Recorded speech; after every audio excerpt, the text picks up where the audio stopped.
दरम्यान त्यामुळे आता परभणीमध्ये ठाकरेंच्या शिवसेनेचा महापौर विराजमान झालेला आहे। या सगळ्या संदर्भात राजकीय वर्तुळामधल्या प्रतिक्रिया आल्यात, बघूया।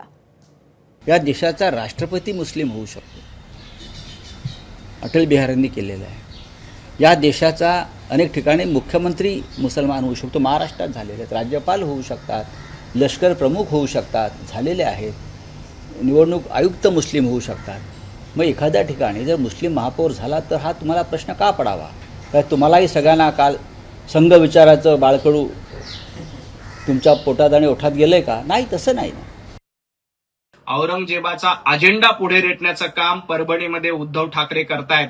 निवडणुकीमध्ये मराठीचं नाव घ्यायचं, निवडणुकीमध्ये मराठी माणूस म्हणून गप्पा मारायच्या, आणि जेव्हा महापौर करण्याची वेळ येते, महापौर बसवण्याची वेळ येते, तेव्हा मात्र मुस्लिम महापौर द्यायचा, औरंगजेब फॅन क्लबचा महापौर द्यायचा, हेच उद्धव ठाकरेंचं बेगडी धोरण आहे। आणि हे बेगडी धोरण परभणीमध्ये उघड झाले।